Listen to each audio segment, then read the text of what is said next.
Forestry Workforce Steering Committee.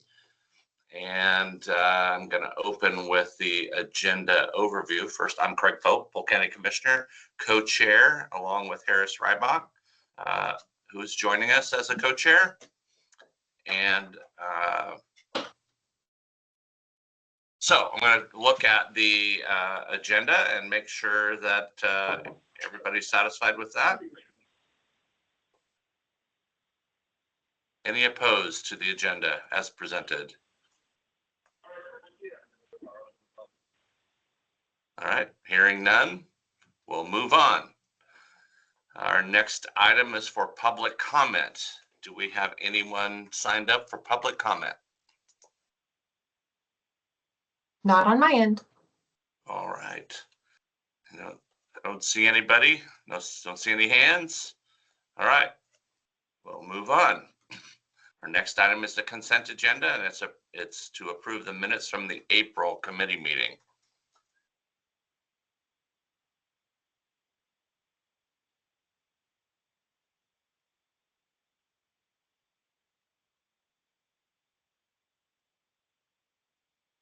This is Mindy Crandall, motion to approve. Thank you.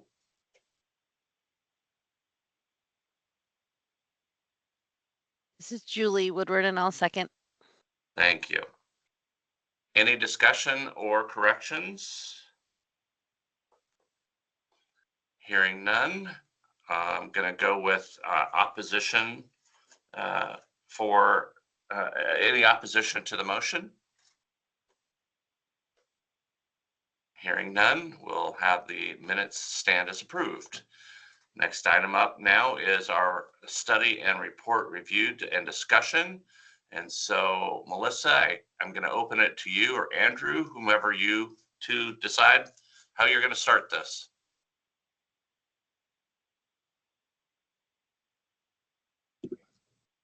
Thank you. I'll just start. Well, it looks like we're getting the slides up, but I'll hand it to Andrew here in a moment. Just want to thank everybody for the time here and looking forward to this discussion. Thanks, Melissa. Yes, just trying to bring the slides up. I'm assuming people can see this on their screen now. Is that thumbs up? Great. Yes. So just quickly, the agenda of what we wanted to do today. I think we heard a lot of feedback at the last meeting and took that into consideration. We did send out our summary of what we heard in some more detail than I will show you today, but we can talk further about some of those issues. We'll sort of move through first a revised project timeline, given that we now have confirmed that we have to have all of this, the report and the project wrapped up by the end of June. So we'll give you a review of what we propose as the timeline for the remaining work. Are at a very high level plans to address the major concerns raised at that prior meeting. Again, you've all received a little more detail. We also have all of the transcript from the meeting, all of the notes that have even more detail. But certainly, if there are any issues you feel have not been expressed, as you saw from Todd, we're happy to take that. But we need to see that information soon because we've already started pivoting to address some of the concerns and need to devote our resources to making the revisions, completing the planned analyses, and meeting what is now a fairly ambitious project timeline. Just spend a few minutes, give you an update on where we are with the program and pathways analysis. That's work that's very much underway. We're trying to wrap that chapter of the report up fairly quickly, and we will distribute that to the committee. Again, hoping for preliminary feedback at whatever point it makes sense. But spend more time today talking through some more recent engagement findings. And I think as we heard at the last meeting, as we all know, that the forestry sector is not necessarily terribly well captured in the more sort of formal codes-based analyses that had been central to the work to date. So hoping to have that discussion, again, hear from the committee about what's resonating, what doesn't, and so on. Give you a quick update on the survey that we have out there, and then move on. Okay, well, so nothing new here. As I mentioned, we're going to be revising the workforce analysis consistent with prior work. We're working to wrap up the program analysis. You're going to hear today some of the themes from the follow-up engagement, and then we'll move very quickly on to developing our recommendations and the final report draft and final version. In terms of timeline, whoops, sorry, the window my way. So here's what we're proposing. We plan to provide interim chapters as they are completed in draft form. We would deliver them in May and hoping to receive committee feedback as soon as possible. We will collate that feedback, make some revisions as necessary, then propose to submit a complete draft the morning of June 9th, which will be distributed to the committee, and then expecting to hear feedback provided to HEC by June 13th at the end of day, with a proposal that HEC compiles the feedback and provides it to us by the end of Monday after the weekend in June 16th. And then proposing a small shift in the date of the June meeting to the 17th or 18th. We won't have had time to address any feedback, but we'll provide an opportunity to discuss any feedback provided as needed. And then aiming to deliver a final report by June 24th, but no later than June 27th to make sure that everything is wrapped up on time. So I will pause there and take any reactions, input on that proposed schedule. Go ahead, Todd. Oh, thanks, Craig. Hey, Craig and Harris, I was wondering, like, for example, on interim materials, given the fact that, we're in time crunch now and have pivoted and are driving to get the original get things done by the original due date, I wonder if it makes sense just to keep driving and pushing to maybe consider interim materials. Let's just take the first bullet, survey engagement analysis delivered in May for committee review and feedback. Would it make sense? I guess I'll, ask the question of you too, Echo, to consider having a due date for the response for the feedback from folks, just to flag that and keep us on track so that Echo in particular isn't, struggling and waiting to get feedback. I know everybody's super busy, but just an idea. Thanks. Yeah, so quickly, I didn't make the slide, but we would propose 5 business days after delivery of the draft materials to help keep us on track.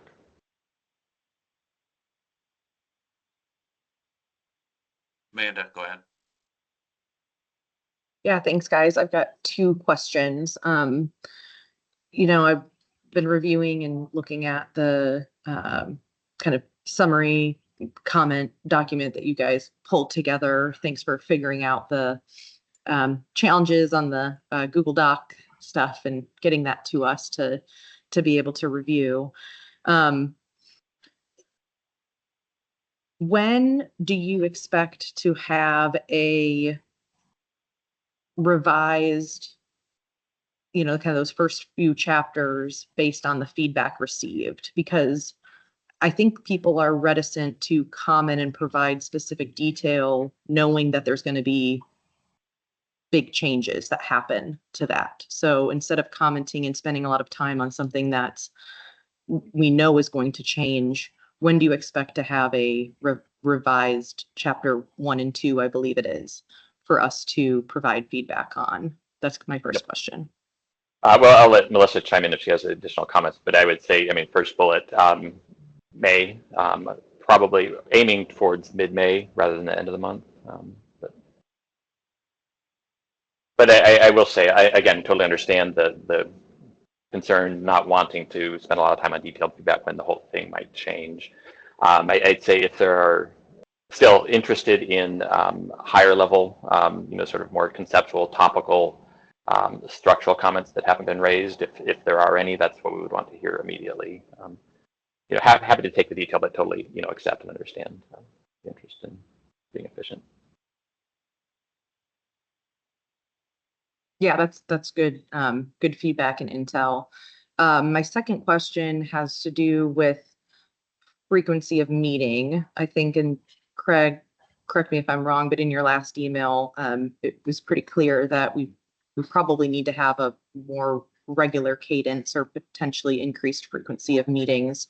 Right now, after this meeting, we we only have one meeting left on the calendar to provide that feedback loop opportunity. So I'm wondering if there's opportunity to have another meeting in May where you're receiving feedback, but there is no real collective opportunity to get together in the same place and understand where everybody's at, because it can be a challenge to know who's already provided what, where are people posturing, to be coordinated with the committee as one collective voice to you guys. So just curious from the co-chairs, maybe what your thoughts are about another meeting in May to get together and do something like this, make sure that we're on the right path.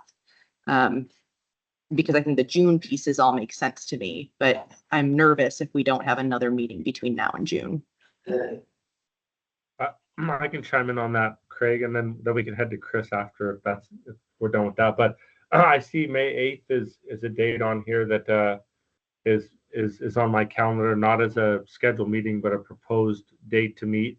That might be nice because it's early in the month as well, and that would give some time for us to even gather before we get that material from ECHO.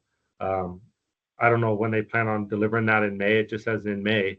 But May 8th would be a good date for me, and maybe concluding this meeting, we can maybe narrow down our next date or have a doodle poll sent out. But I like May 8th, so hopefully that answers your question. And yes, Craig and I both feel like the frequency of meetings, it's definitely appropriate to increase those, especially as we're kind of winding down towards the end. So does that suffice, Amanda?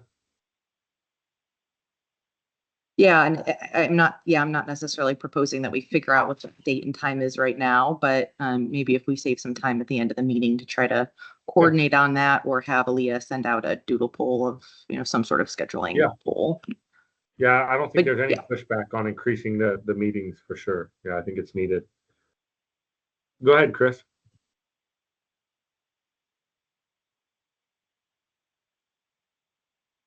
Yeah, I don't know if this is the appropriate time to bring it up, and I apologize if I am not as up to speed as everybody else in the meeting, but maybe I am. But so given that we're back to a June, finishing up by the end of June, and a number of the concerns that I raised I think it was at our last meeting, still stand, and the inclusion of manufacturing just continues to seem to me to be a bit problematic. And I mean, I just want to go on record as saying, especially on this accelerated timeline, I don't think that manufacturing should be included.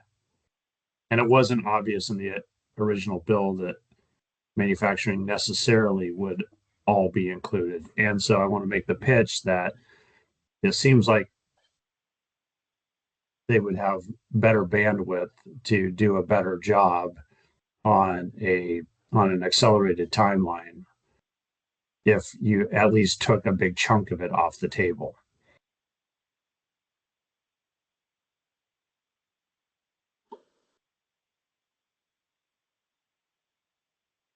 Well, I will say yes. We would have if we could take manufacturing off the table. That does allow us more space to focus on the rest of the sector. I think important to have I think a committee decision on that question here. It's come up multiple times.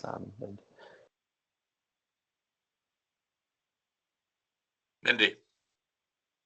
Yeah, I just had a clarifying question for Chris. Are you not wanting even sawmills employment to be in there, or are you talking about other forms of manufacturing? Correct.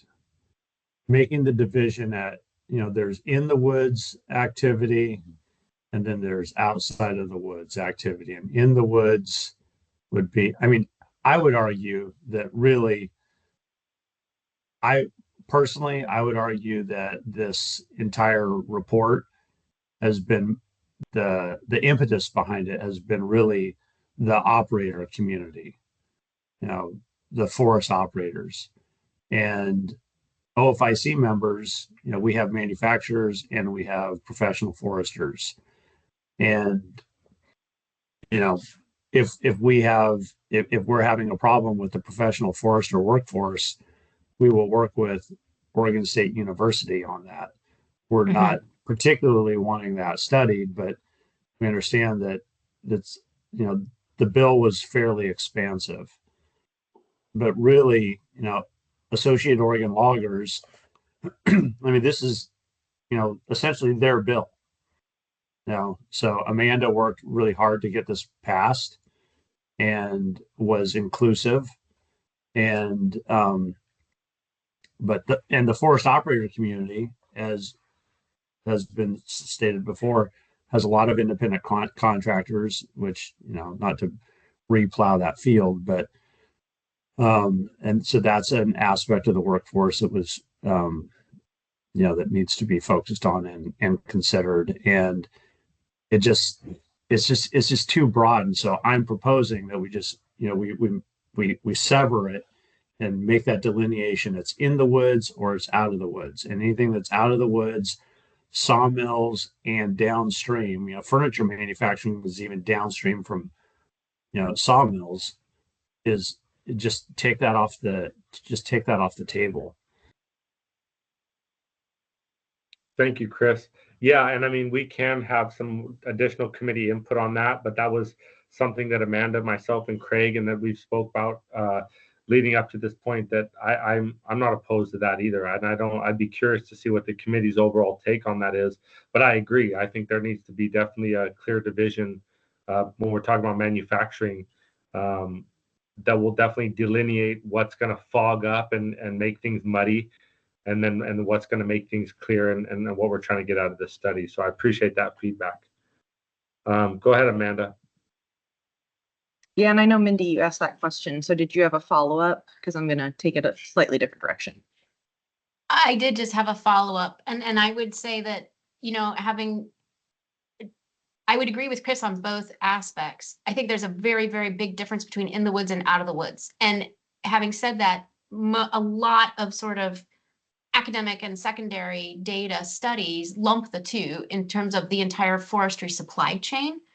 But I agree with you, those are extremely different types of work. They happen in different locations. They have different labor force issues. And so as long as we're super clear about that division, I am on board with that, that we're not trying to follow in the track of previous studies that lump the two, but that we're being very clear that this is about in the woods, because that is a very different labor force, as you point out.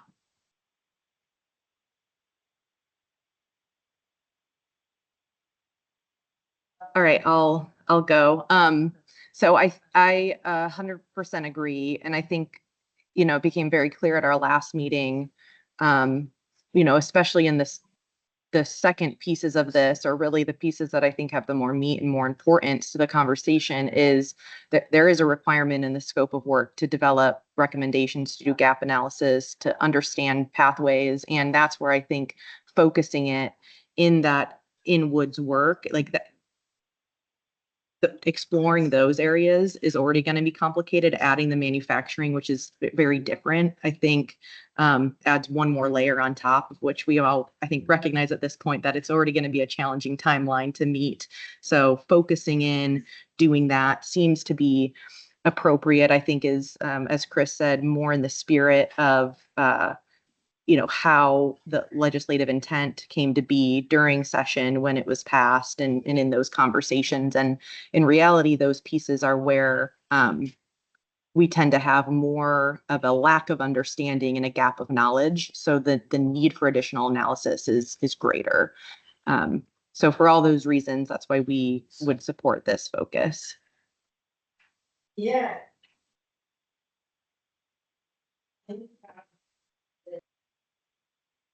Go ahead, Julie.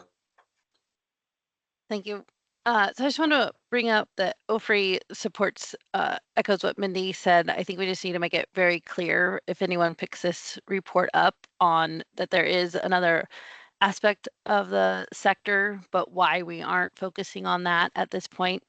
We also know ECHO has done some work, some surveys and other work that might be beneficial. as if OFRI or another institute was to continue doing workforce.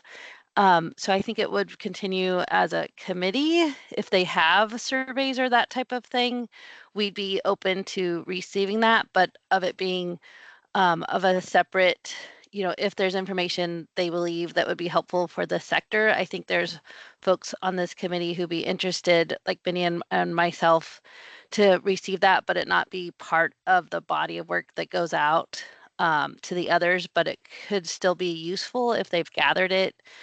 So try not to look at if there's work that's been done of it not coming to the forefront, but maybe just provide it in a different way than in the study, if that makes sense, because I know some surveys have already come in. Mm-hmm. Yep. So I'll hop in there. Yes, we have a slide on the surveys, and maybe we can also have that conversation when we get there. But just heard a couple of things. Again, really looking for as quickly as possible decision by the guidance from the committee on this. I see a couple of options were kind of discussed. One was basically let's just remove manufacturing from the study. We can spend all of the rest of our time trying to build out our characterization of the in the woods, workforce gaps, et cetera. From a resource perspective, that provides the most emphasis. I think, and this may be wrong, it sounded like there might be some interest in just sort of reorganizing to emphasize the difference and sort of just refining sort of both what we've done with both aspects. Again, the former certainly provides more focus on in the woods, but just want to make sure we're hearing correctly that is the guidance to focus on in the woods. And, some of the existing stuff, it could be an appendix, it could be removed completely, but that the body of the report is in the woods versus other options. My advocacy is that manufacturing is removed entirely. The focus is in the woods, but in doing so, to Julie's point, there's a note included that the forest products sector writ large includes manufacturing. Manufacturing is just not a part of this report. It's like the numbers that OFRI reports on a regular basis includes that entire sector. Mm-hmm.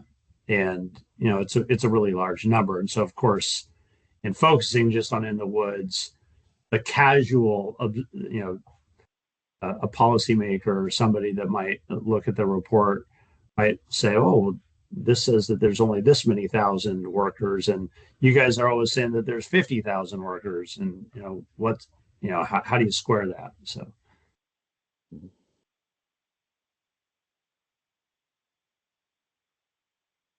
Marcus? Yeah, I support the direction that this conversation is going. It makes sense to me. I also just want to make sure that when we're talking in the woods, up to the point to the gate of the mill, so that we capture the trucking aspects of it.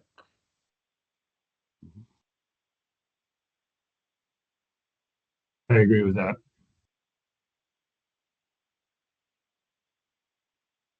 Go ahead, Amanda.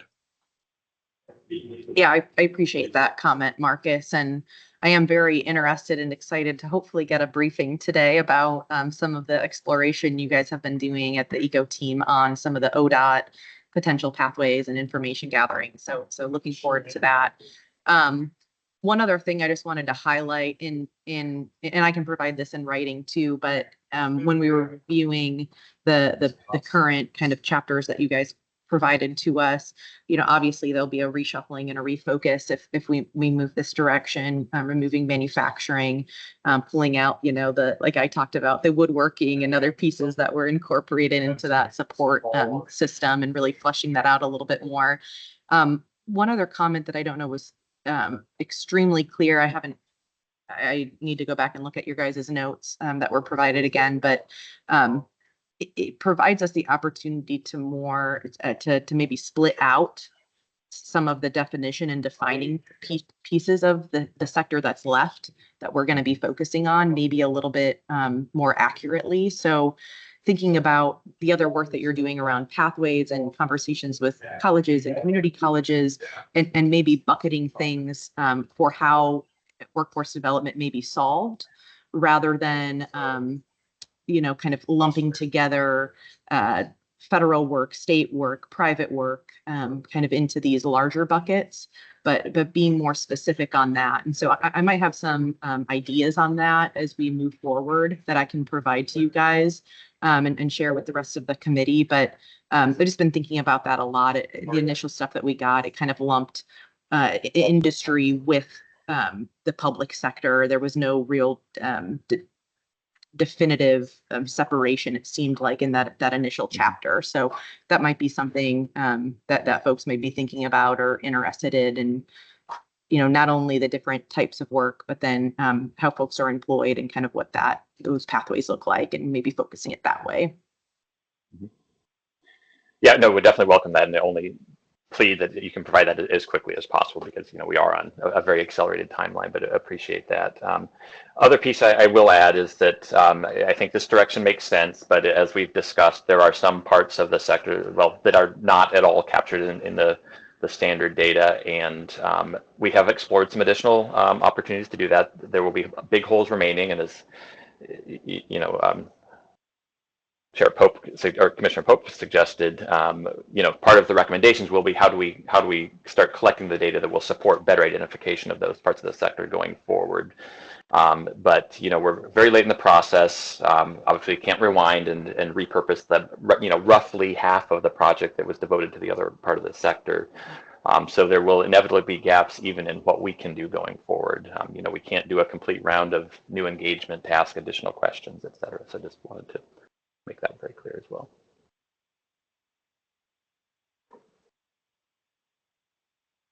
And as we have discussed, one of the things that'll be important to note, the obvious here for everyone, is that when we're done with this project, we're going to have obvious gaps and holes, as Andrew just described, that we can then determine, do we want to weigh in on whether they need to be addressed or whether they're relevant to the work going forward. And so again, if we found that there were gaps on the manufacturing side where we spent time, that might not have been as relevant as, but I think we're going to find gaps in the forest side, in the woods side. And I expect that we will have some criticism of our work when we're done, and likely to have suggestions about what we'd like to do to follow up. Chris.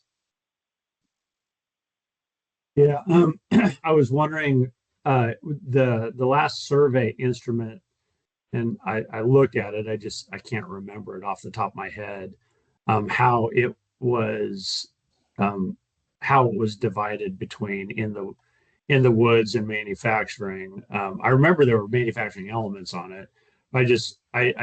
What I don't remember is if the questions were sequential in a way that intermixed the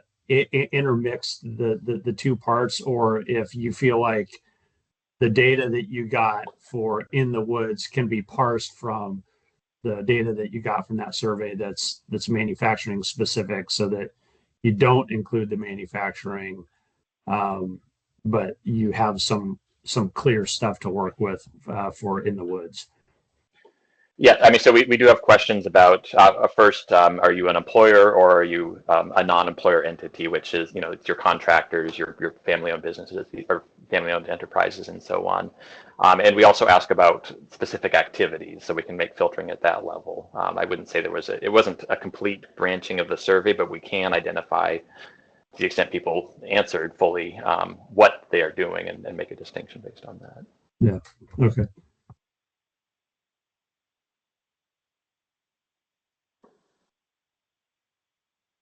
All right, so let's swing back around to the timeline. Andrew, I think there is a question right now about, what makes sense to schedule for the committee for any kind of feedback before you get to your June 9th plan. Mm-hmm. So not looking for a specific date, but again, I think what you're hearing is the committee would like to have an opportunity to give feedback in this format at least once more. Mm-hmm. So that we don't have specific dates planned out for the different components. I think, May 8th seems too early from that perspective, in that you need something to respond to. And I get it, and I understand the interest in a meeting, but if that's the ask, we will need to come up with specific dates to tell you when we would be delivering certain pieces, and the meeting would have to be thereafter. And to be sure that everybody understands, the June 13th submitting feedback to HEC, and and HEC putting compiled feedback back to you doesn't mean anything changes. It's just a process. So the committee won't likely see anything change with regard to their feedback from June 13th. We do allow a week of time here in this timeline to respond to feedback that is possible to address on that timeline that we've received at that point. Okay, and so that committee meeting then June 17th or 18th is potentially going to be robust discussion of that feedback and those final revisions. And then the question is, if there are recommended changes, is that going to work for you to be able to deliver that final draft? Yeah, contingent on it depends on the feedback, obviously, but yes, we have at least a week built in there to respond. Go ahead, Amanda. Yeah, I think, one thing that I'm thinking about is, such that the interim materials means that we're receiving kind of chapters as they're being developed. Hopefully, when we get that final report, you've incorporated some of the requested changes. And then that incorporated feedback, I would just maybe edit this to say, not just HEC provides compiled feedback to ECO on June 16th, but ECO and the committee, so that we come prepared at that committee meeting, understanding where everybody else is, so we can make that determination for you guys on, there's consensus around this type of an edit, there's consensus around this type of a change. So we've all been prepared, and it's not the first time we're seeing everyone else's thoughts and ideas at that meeting, or we're trying to do that in real time. Getting that, I think, is going to be really important for each of the committee members too. At least I can speak for myself, so that would be very helpful. Yeah, no, and the process you describe is what we intend, and yes, absolutely makes sense to disseminate the full set of feedback as well to the committee.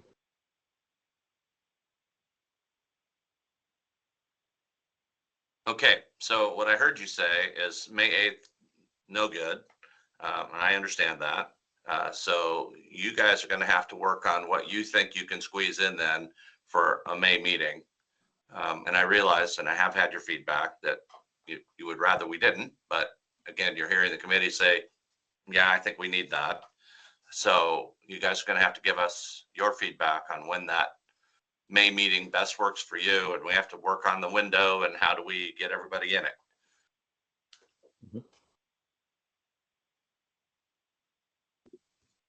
Yep, we'll work on that.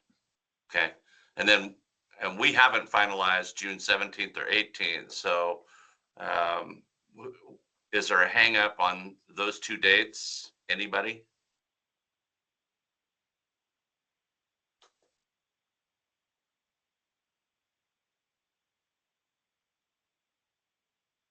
No, I mean, this entire timeline is bad because it's the end of session. But now, the end of session, the legislative session, is kind of not that busy until it's busy. Yeah. And it may just mean that I'm just not here because there's something that's just like demands my immediate attention right now. And it's just unpredictable, but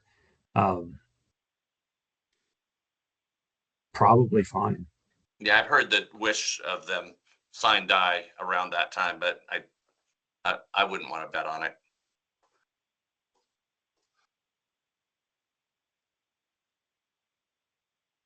Okay, so the question is, should we have Aaliyah working on those dates for some sort of calendar options. Now, soon. Yeah, I think ASAP. Works Okay. for I me. can get that sent out today. How long are we thinking?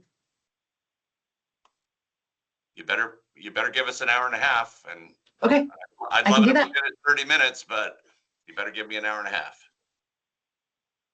Well, Good Craig, thing. our other meeting that was already scheduled for the 12th, I believe, was scheduled for 2.5 hours. Oh, yeah. I think to provide that ample time for feedback and wordsmithing that can often take a lot of time by committee. You're right. So, you know, I would prefer, a continuation of a longer meeting to make sure that there's ample time. And if people have to come in and out and that's what happens, that is maybe better than trying to squeeze everything into an hour or an hour and a half for such an important meeting. But I'm one person. I agree with that. I'd say we try to keep it efficient. I prefer shorter meetings.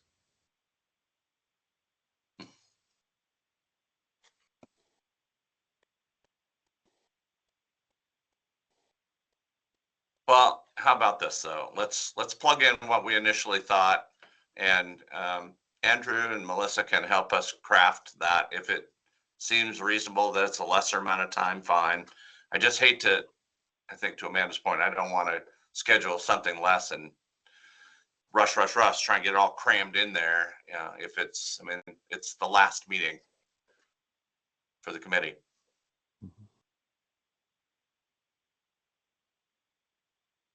So let's work on seeing if we can get 17th or 18th to work on everyone's calendar in that same time slot. Yeah, I know Harris will appreciate it because I wasn't going to make the 12th, and so now I can be. We can tag team still, maybe. Hopefully Harris is there.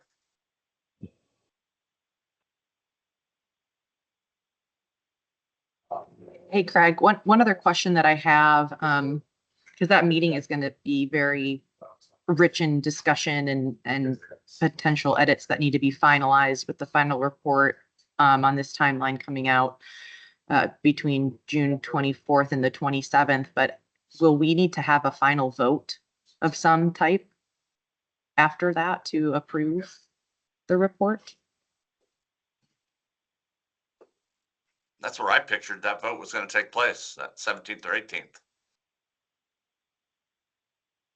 Well, yeah, and I guess what I'm saying is we won't necessarily have a final report at that point because there's going to need to be edits, or there may need to be edits at, with the compiled feedback that ECO gets. But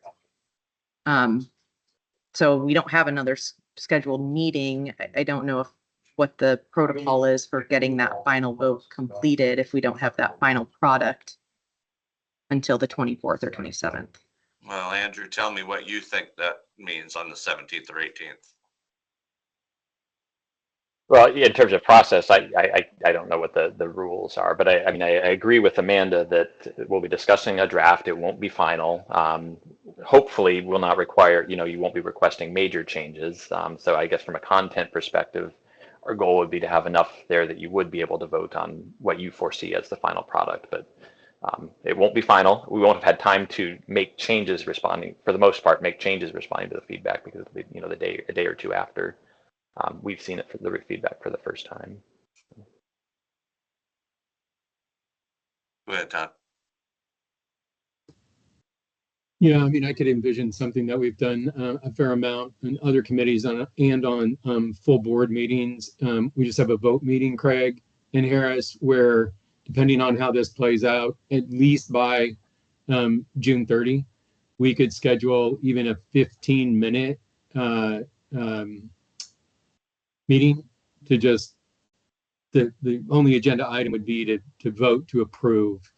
We did a public meeting, we have it on record, and we're good to go. So I think there's a fair amount of flexibility all the way up to close of business on the 30th.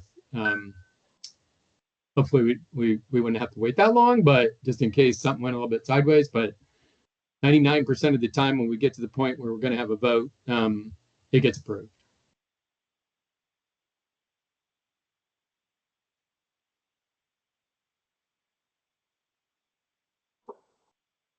Just as a fallback, is there an option for voting by proxy, or not voting by proxy, but voting electronically?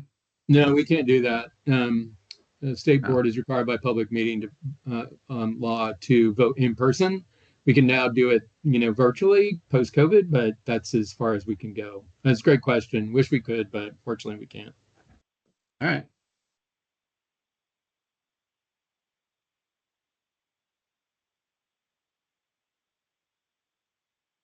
All right, so Amanda, to your point, now we know that there's another meeting in this timeline that we need to make for that vote and to stamp approval on the final product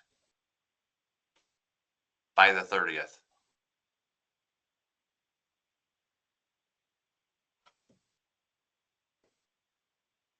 Yeah, and I would rather vote on a final versus a draft expecting potential changes, but I just wanted to raise it as a potential process question and get everybody else's thoughts and opinions about that. So I'm comfortable with, scheduling a vote meeting. I've done that for other committees as well. I think there's enough coordination if people can't make it, that even though we may not be able to vote with proxies, that sentiments will be carried forward and votes will be counted as appropriate per kind of sector engagement participation. Yeah, I agree with you. My only challenge is quorum.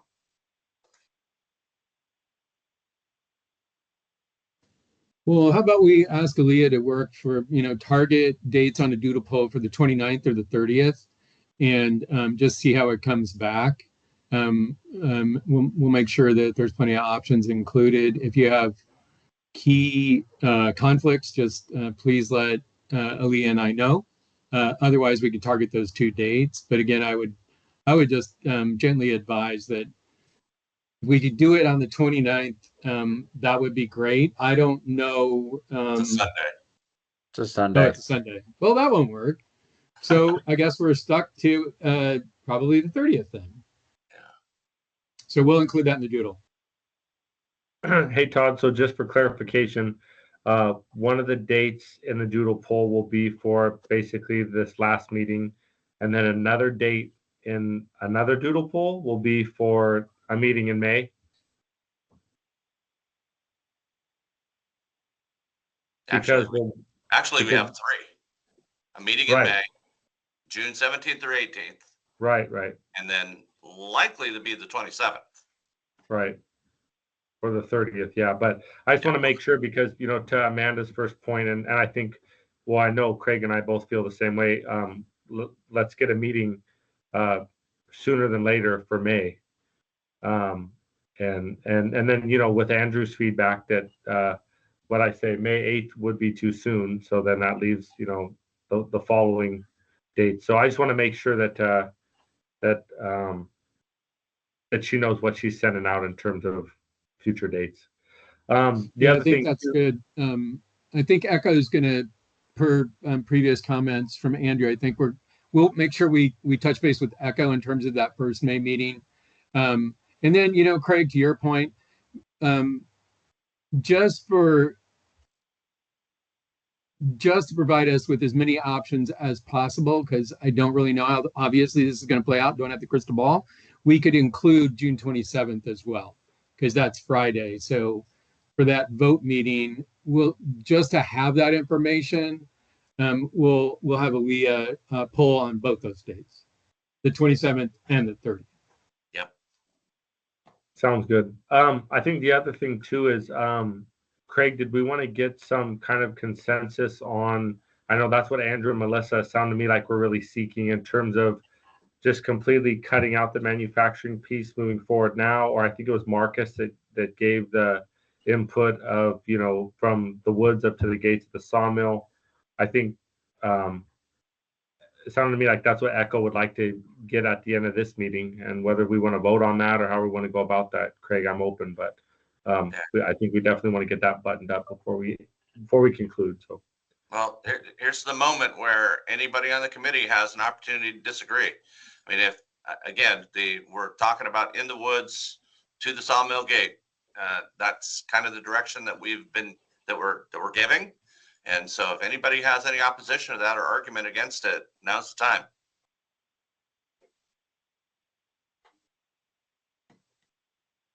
I think that wins, Harris. And copy. That's the marching orders. Thank you. Yep. Appreciate the All right. confirmation. So we've beat that timeline to completion to death. So let's keep going. All right. Well, so next slide is, I think we've probably covered most of this, just a higher level summary of the feedback we heard, just repeated here. And again, we do have more details, I think, on this first.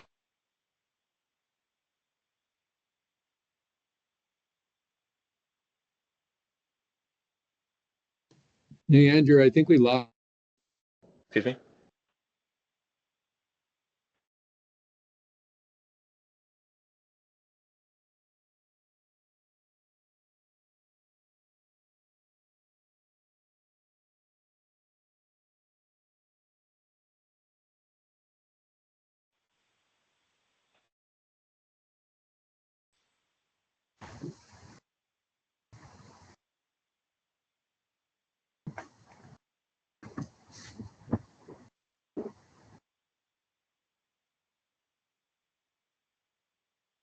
Hey, can folks turn off their video except Andrew to see if that helps with the connection?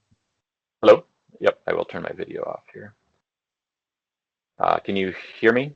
And Now see you're the back. screen still? Thank you. Yes. Okay. Yeah, apologies, internet. My cable internet provider is not up to snuff here. Can't do anything about that. So I'm not sure where you lost me, but again, this is a summary of the feedback. First bullet here, I think we heard we're not just going to de-emphasize furniture and manufacturing, but remove essentially completely, apart from some notes about the broader forestry sector, everything once the wood arrives at the sawmill. So that's that one. And then we do have a lot of other information on restructuring, reordering, changing emphasis, changing our discussion of things like seasonality and automation, and changing the relative amount of emphasis put on that. Fire suppression is in a similar category. I think, and many of Amanda's comments, adding more narrative about some of the groups that are not captured in the quantitative data we had, cannot, certainly in the next month, count for the most part, but at least describe what is out there and ultimately build those into recommendations about how can we better collect information going forward. Incorporating more engagement findings that support claims that are being made. We certainly heard that. And what we would have planned to do anyway, but differentiating solutions and recommendations by subsector. So I do want to leave I have a couple minutes on the pathways analysis, but want to leave plenty of time for Jade to speak to the engagement findings. But I will pause here just to confirm that there aren't sort of major issues that have yet to be addressed or discussed.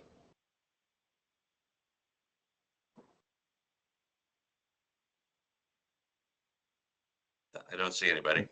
Yep. Okay. Oh, there's Amanda. Yeah, just really quick. I think at this point, it'd be really great to hear kind of from you guys what specific type of feedback you want to be able to operationalize on these concerns heard. Like, do you guys need a specification of which NAICS codes are in, which ones are out? Do you want help in language crafting and identifying through track changes how to specifically revise some of the discussion around seasonality and automation?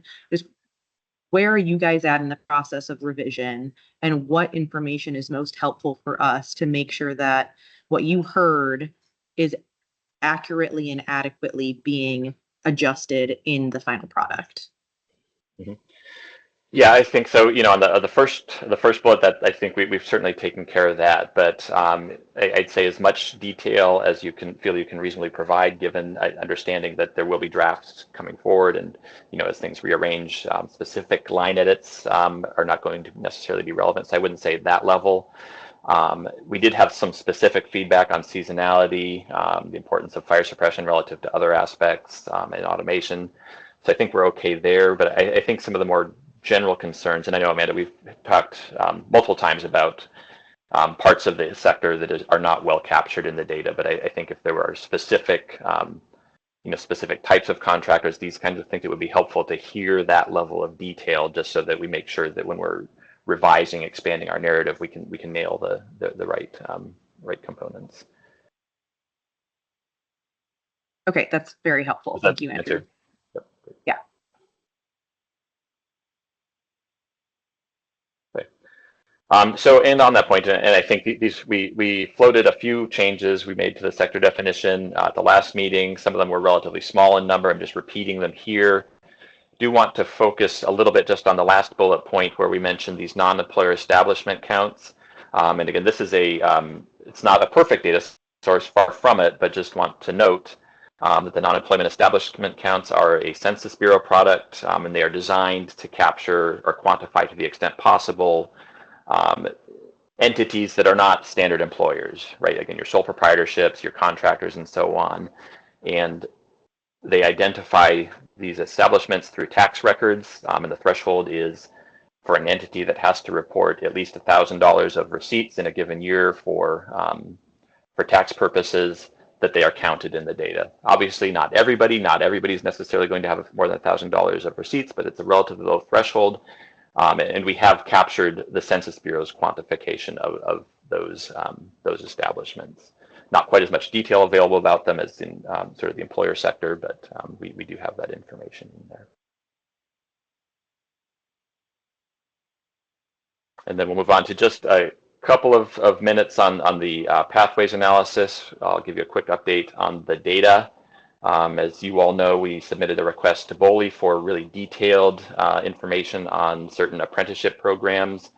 We have not gotten anything from them, and have repeatedly, we've talked to staff and have just made zero progress. We don't have that information. We do have some apprenticeship information that gets us most of the way toward where we wanted to go from the Department of Labor. They had published counts and participant demographics and completion statuses and so on, just with less detail than what we would have been able to leverage with the BOLI data. We're also looking at CTE pathways, understanding that the earlier individuals, potential workers, are introduced to sectors, the more likely they are to be interested in them and understand the pathways into them and through them. Another area where we don't have a lot of data on participation, the Department of Education, and via the Department of Education, the HEC, behind the scenes, has a lot of data on who's in CTE courses, and we have links. They have links between those students and subsequent outcomes, whether it's post-secondary or employment. That's a bridge we have not been able to cross either in terms of data sharing, and that becomes part of our recommendations going forward. But what we can do, and you see in the map on the right, at a minimum, we can map programs by high school across the state. What you're looking at is the number of high schools with what we would call forestry-related CTE pathways. I will say almost 3/4 of those are general agriculture programs. The remainder are mostly natural resource management and forestry focused. In the report, we would break those apart. We don't, unfortunately, have a lot more information than that. Moving into the post-secondary realm, there's publicly available data through IPEDS, terrible acronym. We've analyzed those data. We have some preliminary findings. I will show you one slide from that. The picture will change given our new focus, but I will talk through that a little bit. Those data allow us to look at enrollment, at completion, at completer characteristics for selected programs. Again, natural resource management, forestry technologies, and these kinds of things. Another tranche of data that we've requested and very recently received almost all of what we asked for from the HEC.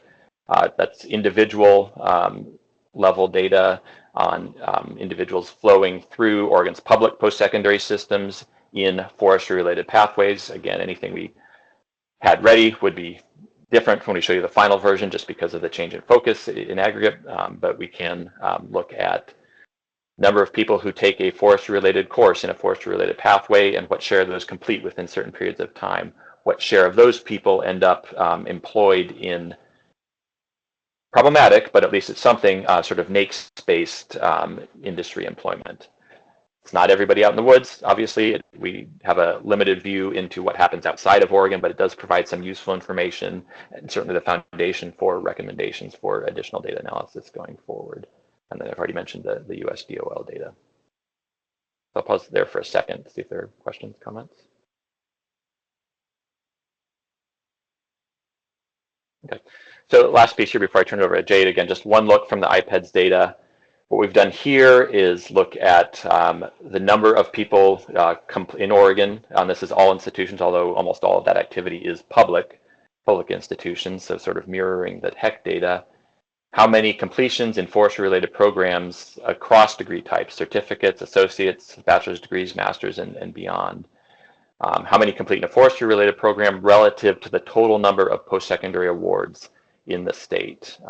And again, this picture may change when we disaggregate, but at this high level, about 18 different programs of study.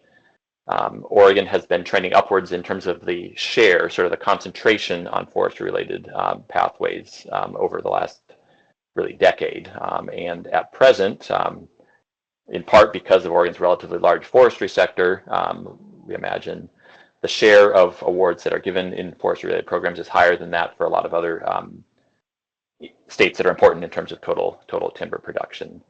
So that's one look. The other look we like to do is scale completions relative to the size of the industry.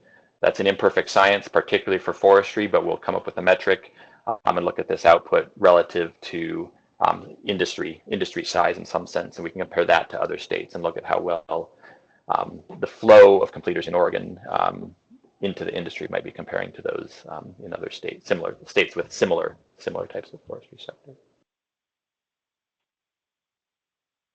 Mindy.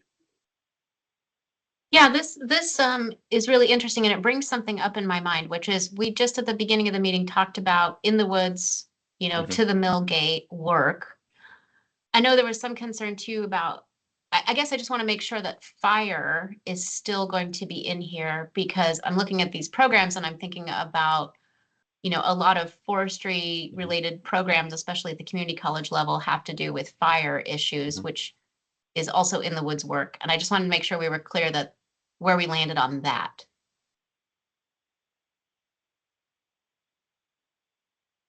Well, so I would hear it as, well, what you're saying now is included, but if the committee, others on the committee have differences of opinion, we're open to them. Amanda, do you want to chime in at all? Oh, look at that. Her ears must have been burning. Go ahead. Yeah, I think our for our purposes, we would still include that as in woods work. It's it just has to be described clearly like anything else. And I think that's where we were getting into trouble with seasonality. It's like recognizing and creating a narrative around that, as well as seasonality, seasonal work on in the public sector. That those are really fantastic early entry points to the sector that provide an ample amount of training and that entry level work that then progresses into really beneficial work, not only for people but for the resources managed.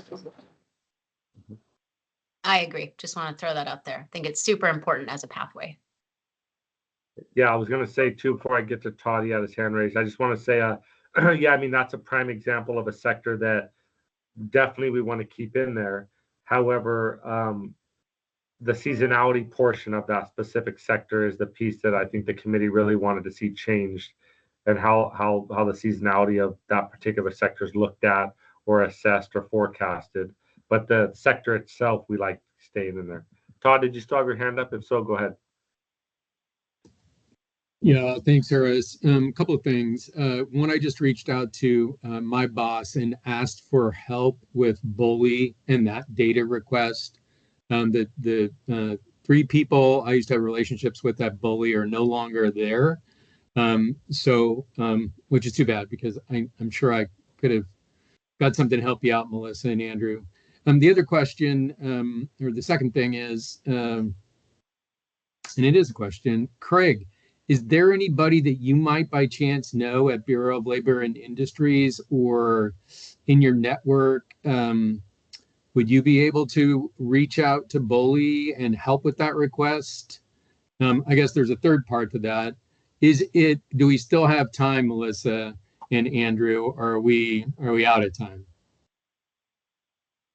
I'd say not very much time. I mean, if someone were able to make a quick connection and they were able to push a button, we could make use of the data if it's available in the next few days. I will say that my sense is that in terms of actually pulling and extracting the data, that it doesn't take that long. We do have, obviously not perfect, but relatively good relationships with one of the people who actually provides the data files to us, and that the delays seem to be further upstream. But yes, we would need the data in the next few business days, I think, to make full use of it. Are you saying that you're not getting approval from the person that you worked with at Bully before in terms of a data pull from management at Bully? Is that what I hear you saying?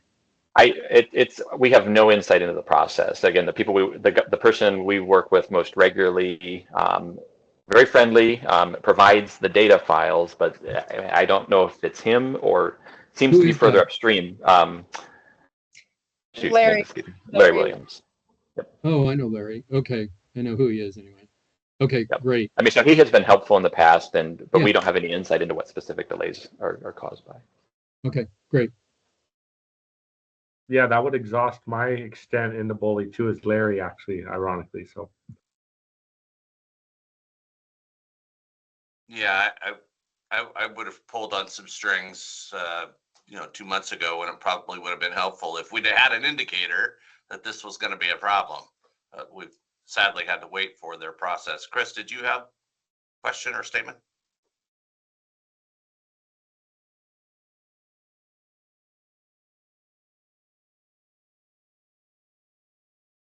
Sorry, I've been talking with my mic on. No, it was already asked. Okay. Great. Well, thank you. And if no further comments there, again, I do want to give Jade a chance to step through, perhaps very quickly, some of the engagement findings. I had one more. Sorry. With regard to that slide, where's Idaho? We can add Idaho back. Again, I think the Northwest is critical here. I'm not sure I care about Arkansas, but maybe I do. Right. Well, as a point of comparison, and I think so, we an earlier version did have Idaho. Obviously, the more states we have on here, the more cluttered things get. Montana maybe would be another example, but that's something that's very easy to change. And so, heard that comment. We can make that adjustment if there are other. It's closer to us, I think, and you guys can argue with me, but I think they're probably closer to us in process and workforce than maybe even California is.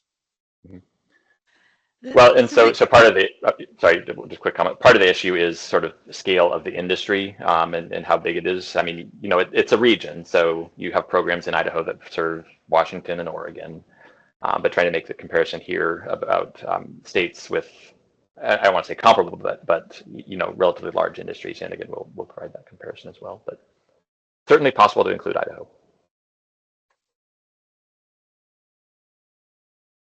Go ahead, Amanda. Yeah, I just mentioned as far as AOL's work in this space, California is important because they now have a pre-apprenticeship and an apprenticeship program for forest operators. The Northern Institute of, or the Northern, Idaho NIC, Northern Idaho College, now also has an apprenticeship program for forest operators. Wisconsin has a really interesting apprenticeship model for forest operators, and so does Maine. So those are some of the leading states that AOL at least engages with in trying to not reinvent the wheel and see what others are doing. So for our purposes, those are very relevant to us in identifying what's possible elsewhere that we could import to our region and to our state. So I just wanted to highlight those as important partners for us. Now, their relevancy for this specific graph, I'm not sure their relative share, but those are places that we look to compare what they're doing versus what's possible here. Thank you. Julie. I'll just put in perspective, Craig, in the like Alabama, Georgia, Arkansas, this was back when we were probably including more about manufacturing. Those states are also softwood lumber producing states and are always in the top 5 with us. So we do often compare and look at their workforce in comparison to ours because of the outputs are similar, which is why I think they're often lumped into these. But if we're just focusing on forestry, obviously you don't think of those states in a similar type of manner. Thank you.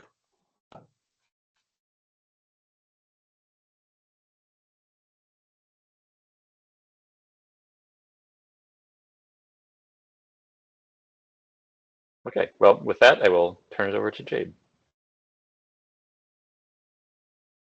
Okay, so I just wanted to give you a quick update on our engagement since we last spoke.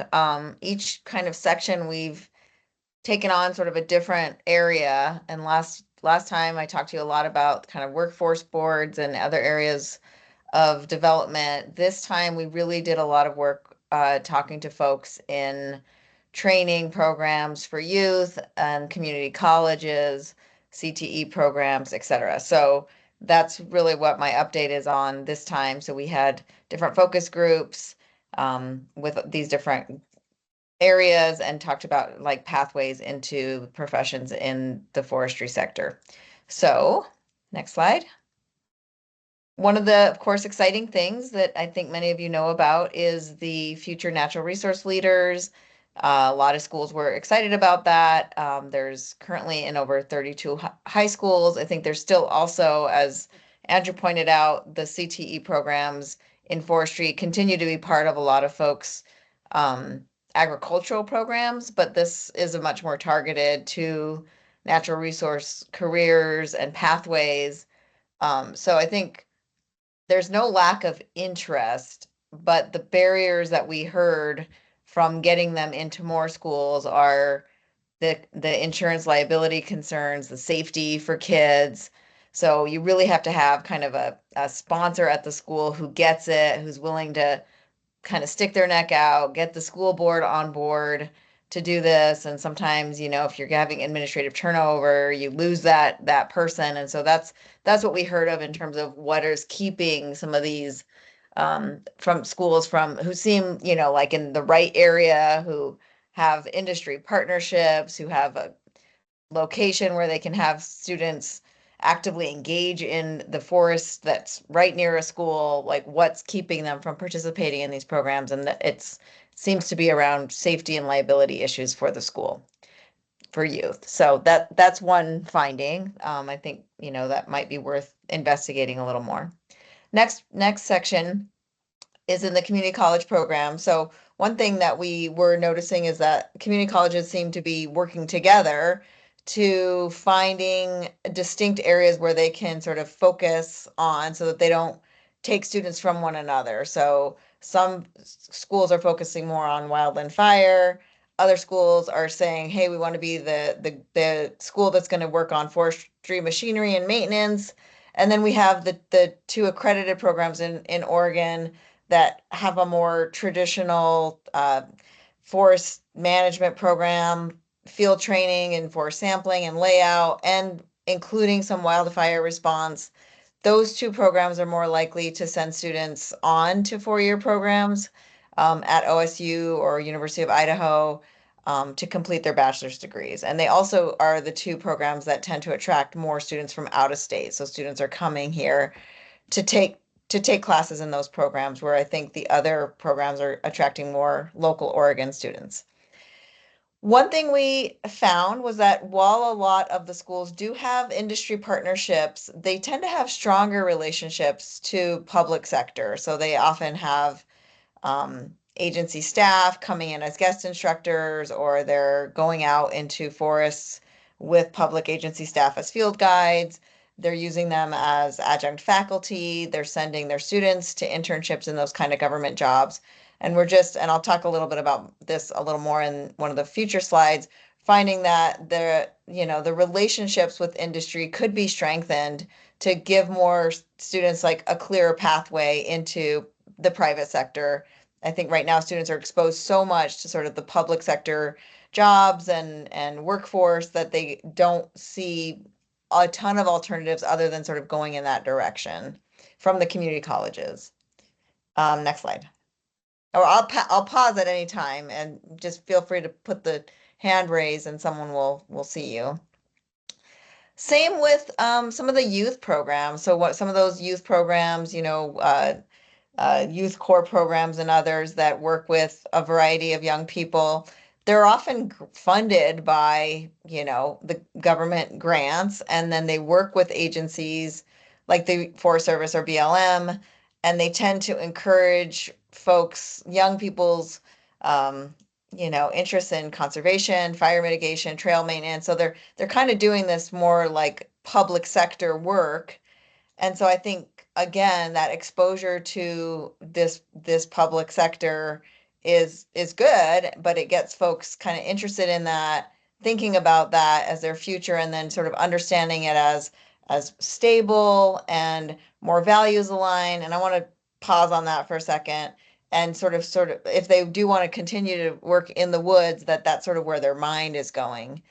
And I know I've thought a lot about this values alignment piece, and what I've discovered is that when we think about forest management, a lot of the folks in the private sector have talked a lot about, you know, their approach to forest management, and, you know, and their, you know, the real shift in thinking around ecology and appropriate management.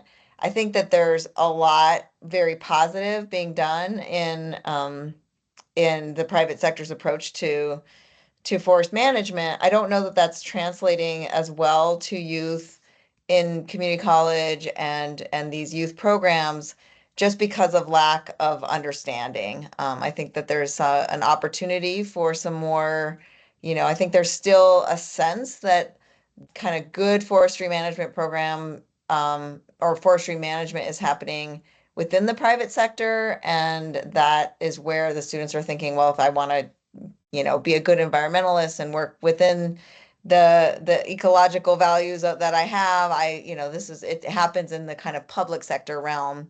And I think there's just a real sense that that what I've been hearing from talking to the private sector clients, or, you know, engagement folks, is that it's not translating down to these younger folks who are eager to be in the woods, but don't know about the job opportunities and don't know about the exciting, you know, work that's happening in the public sector timber management. Okay, next slide. So I think there's a real opportunity here that, you know, we heard interviewees noting that not many private employers actively engage with these youth programs, and that is potentially a missed opportunity to tap into these skilled and motivated young people. And that also means that those young people and the students are lacking awareness in the wide range of roles available within the private forestry sector, such as GIS mapping or mechanics or drone operation, or, you know, you name it. There's just so many potential jobs. And I think there's some more opportunity for these private sector, you know, companies to invest in local outreach or sponsorships. We did hear about some, or internships to kind of change the narratives of understanding, as well as create stronger relationships and pathways between youth training programs and jobs in the private sector. So that's kind of the findings from this last piece. Happy to take questions right now from anyone in the group. Amanda. Yeah, I think this is really fascinating, and it's not super surprising, I think, for many of us that work in these spaces. You know, I can speak for us that we see that opportunity to do more career exposure and diversity of career exposure with the youth corps, the job corps, the community college, et cetera. I guess one of my questions for the eco team is, how is this type of information, how will this be wrapped in a positive way that doesn't necessarily like blame anyone, but you know, look at the opportunities. I guess that's what's what chapter will this be incorporated into and how will this be used? Yeah, I think that's a great question. I mean, I'm hopeful that even in how I'm framing it here, that this is seen as an opportunity for for recognizing that there is a whole pool of really interested young people in forestry work who just aren't even aware of the kinds of opportunities and jobs that exist for them. I think that's a useful thing for the sector to understand. I certainly don't, no one, even in the interviews, seemed to frame this as a negative thing. It just was sort of a factual understanding of the way that the current relationships are steering students in certain directions and not necessarily in other directions. I can't see the names of the hands. Marcus. Yeah, and I appreciate your insights and contextualization of the information. And I would also just push back a little bit on Amanda and this notion that the information has to be framed in a positive way. I think the information needs to be framed in a neutral way, and the findings are the findings. And it's the role of the committee to take that and put it into something actionable. And I think what I hear you saying is that there's a disconnect, and that is showing up in the conversations that you had with folks. And that disconnect creates an opportunity. That's neither positive nor negative. That's just sort of the fact. And so I would just kind of put that out there as a perspective in terms of how we take the information and how it gets reported. Todd? Yeah, thanks, Craig. I was just wondering, in your conversations, if you had the opportunity to talk to any of the foundations or other sort of nonprofit associations around the state, for example, Ford Family Foundation, Oregon Community Foundation, and then we'll sort of shift to back to the private sector, Portland General Electric, as three examples of youth programming and focus across the state in terms of what they may be doing as far as promising and best practices to help students gain an awareness of the diversity of roles within the forestry sector. Because I do think there's some work. Doug Denning, who I think is still on, maybe he had to roll. I think there's those buckets of work that I mentioned that are in the youth programming space, and I know many others that Doug's familiar with. So I was just wondering if you had a chance to talk to any of those folks. I have not, no, we have not talked to any foundation folks in around this particular question. I'm not, I work with the Ford Family Foundation in a lot of other ways. I wasn't familiar with their work in sort of youth in this particular way, but if Doug knows some folks to reach out to, I think we'd be happy to continue, exploring other pathways that students get interested in this and connected to the work. Okay, I know that we want to at least share a little bit about the survey. So Andrew, maybe I'll hand that back to you. Thank you, Jade. Yeah, so just the last really substantive slide here, just a quick overview of the survey responses we've received so far. I'll let Melissa correct me here because I'm probably wrong, but we're considering most of these essentially done. Amanda issued a reminder earlier this week, so we're going to leave the survey open for a couple more days. But you can see, and so to address an earlier question, we do know the organization that distributed the link for the people who responded, so we can segregate to some extent responses in that from that perspective as well. But a little over 100 responses in total, most of them through the AOL distribution. Another good chunk from OFIC and AFRC, and then sort of handfuls from other sources.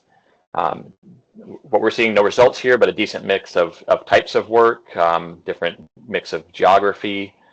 One key statistic here, again, getting at the question, is this an employer or is it a self-employed responding? relatively small number of self-employed entities, individuals responding, 16% of the total, so 16, 17 responses. But just wanted to emphasize that. We've just started analyzing the data. Again, it's not completely closed, and so we don't have final responses, but working quickly on this to try to get you some additional information as well.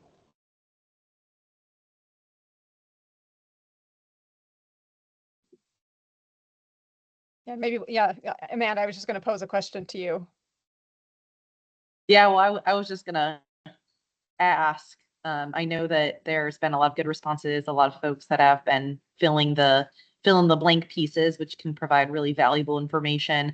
I'm curious, as you guys have started your review, if there's been, any one thing you can share with us here today that you feel comfortable sharing with us today that, piqued your interest, or that was, exceptionally interesting feedback that you received, or if there's any theming that you've kind of seen that you feel comfortable sharing with us today. Well, nothing ready to share. Yeah, we've literally just started the analysis. Yeah, I would say not yet. We're just starting to skim it, scan it, and it's still open. And I guess that was my question for you, Amanda, is are we good to close it tomorrow, or is there potentially another distribution going out? I mean, I definitely don't want to be holding you guys up if there is a need to move quickly, which I think that there is. I don't know that you're going to get a ton more responses.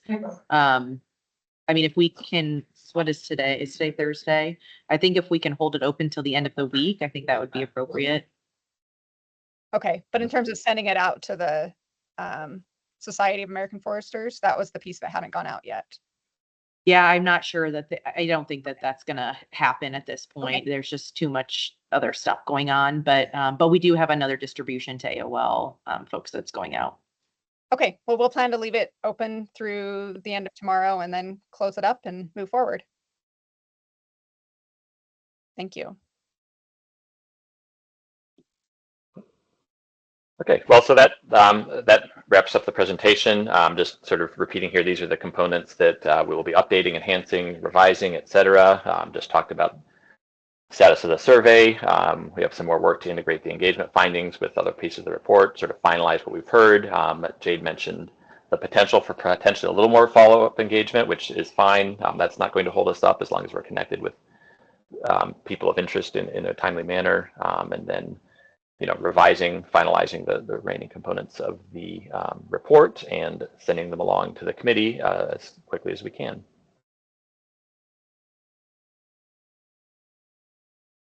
Looks like maybe there was Julie, did you have your hand up? I don't know. It was actually back in the youth section. Sorry, let me move on. So I didn't want to hold this up. I was just wanting to ask, you started with high school programs, and then you talked about community college, and then kind of have lumped that. Is there a division with this analysis that came out of these? Kind of a high school, like an 18 and under versus like the community college? Because just curious if those are going to be split. Because I think sometimes the private sector 18 and under has been a real challenge to engage with and think of how to do that with the current laws we have versus like at a high school, community college or college level. And so didn't know if there's, when you think about internships and that engagement, if it helps, if those are going to be broke up at all, or if we're just lumping all three of these groups, age levels from high school through together. I don't think so. I see them as different. The high school programs, especially that new natural resource program, to me seems even more industry aligned, where those students, I'm sure some of them are choosing to go to college and join and continue their studies in natural resources. But a lot of them, I think, from those folks, they're getting some real hands-on experience and going straight into industry at that point where so I almost feels like the pathway is different, and I'd like to be clear about that. The youth corps, those are from like 16 to 25, so they're a kind of a wider range, and community colleges, of course, can be even longer, wider range than that, of 18 to middle-aged. So I think I'd like to see them as different because they are serving different groups and kind of leading in different directions. Thanks. I would agree and appreciate that. I was just curious if the findings were lumping everything together, because that would be probably less helpful in moving forward to try and find opportunities. So I appreciate that being separated. I think that they'll probably be lumped together in the sense that they'll be under a heading of some kind of, education pathway, but then within that, distinct in their approach, and then their, recommendations or other findings.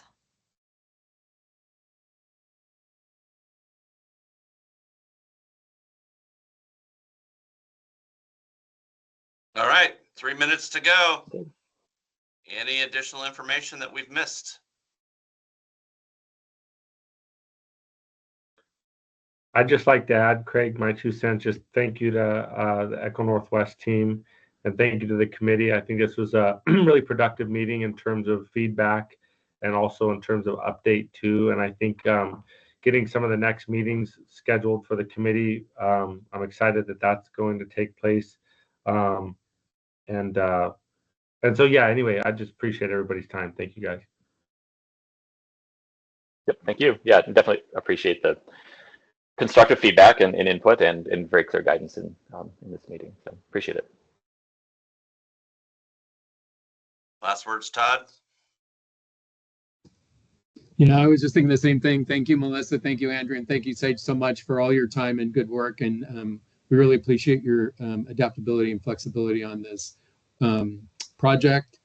And thank you, Craig and Harris, for your leadership. And also thanks everybody who's still here for staying an extra 30 minutes today. I think it really helped. Absolutely. So the critical last word is, when you get something from Aaliyah, respond. Please help us make sure we get these critical meetings on the calendar. So TikTok, we're running down to the end of the process here. Need your feedback. Hey, Craig, can you stay on for just a minute or two? Sure. Absolutely. All right. We're adjourned. Right, thank you. Hey, I've got one. Hey, Melissa. Oh, she popped off. Oh, I'm still here. Or Andrew. Yeah. I just had one quick question. So, and just for this group, maybe, is probably better anyways. So as it relates to additional feedback, as we're getting interim materials, is it preferred that those edits go to Todd, the co-chairs, and the whole eco team, or who's the best group of people that should go to? And maybe we should clarify that to the rest of the group through email as well. Yes, so our ideal would be for HEC to collect as much feedback as there is and then compile that and provide that to us, so that we're not dealing with multiple, expecting different things from different people. Hence, I think your suggestion, which we'd anticipated but not described, of giving people up to 5 days, business days, may need to shorten that. I don't know for the interim deliverables, but a short period of time, have that provided to HEC, and then HEC can distribute that, and co-chairs, but and then disseminate from there. And when you say HEC, that means Todd. Todd, yeah. Yeah, so just thinking about what that process is, so that people have the right expectation and that everybody's very clear on what that is. Like I know, Andrew, you kind of talked about that when we were talking through the timeline, but as those materials come out, knowing who they need to be CC'd to, absolutely, when the information needs to get provided, when what Todd's responsibility is as far as compiling that into like one track changed or commented document, and then how that will come, edits may come back to us, or whether or not they will come back to us, or if those edits would be incorporated into that final draft that then we review in June. Just again, I think more communication, more clarity is not going to hurt as we move forward. Yep. Yeah, no, absolutely. Yes. Yep. I think on one of those points, I think we would not anticipate a subsequent draft between sort of that initial feedback and the draft report, but we can make that very clear. Okay. That's all good to know. And I think that probably, given that comment, Andrew, makes it more important that we wait to do that vote until, you know, the 27th or 30th, because if we're not going to see any changes, I think we're going to need time to digest. Yeah, absolutely. I just, practically speaking, I don't think we have time for sort of interim rounds of review. Yeah, and hopefully there's a lot of good discussion. You know, we get a good meeting like mid-May, late May, to be able to get everybody on the same page as far as what everybody else is thinking. Because I, like I said in the meeting, I find that to be extremely helpful. Yep, agreed. Cool. Okay, well, I'll hop off so that Craig Yep. and Harris, you guys can conflab. Likewise. All right, thanks. Okay, Thanks bye again. guys. Thanks for your Guys. time, Amanda. So I didn't even know you had power over this Teams meeting. Did you? I guess Craig must have made us co-hosts or something.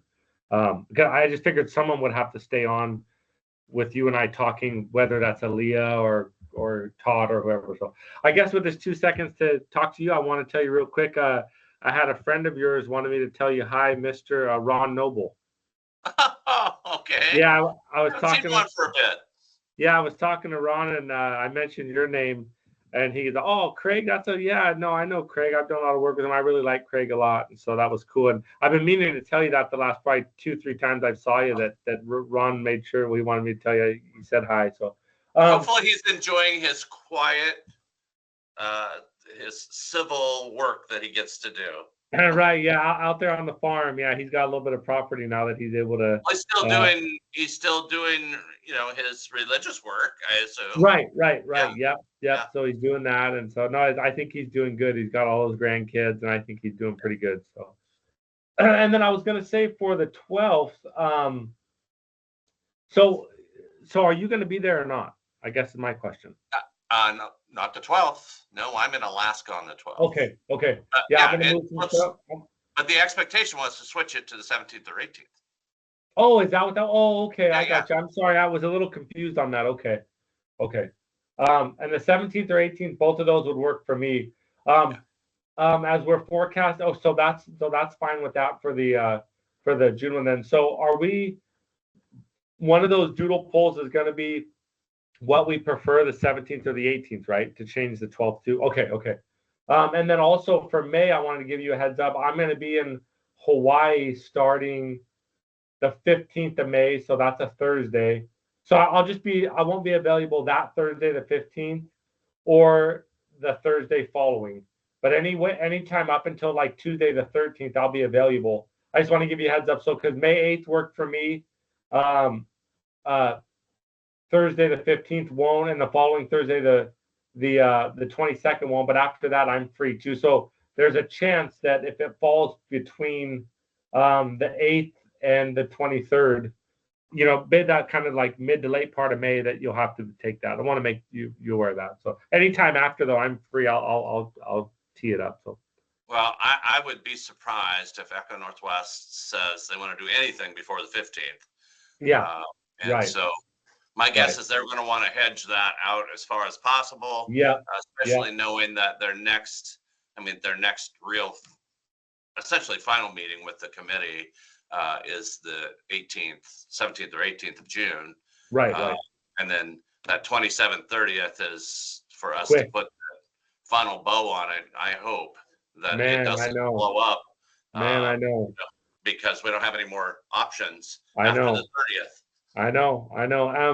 I was hoping today provided Amanda and those folks hopefully a little bit of what they wanted to see, and us too. And I think I definitely sniffed out a lot of what I wanted to see, but there was also stuff in there that it's like you said, once we get that on the 17th or 18th, that's really going to be the final say, and we'll see how it goes. I mean, this is it's kind of, you know, you got a lot of players that are a lot of very well versed people in the forestry sector, and with all those eyes on something like this, it's only appropriate that there'd be a lot of questions and a lot of recommendations moving forward. So I like that Echo, is it Echo or Eco?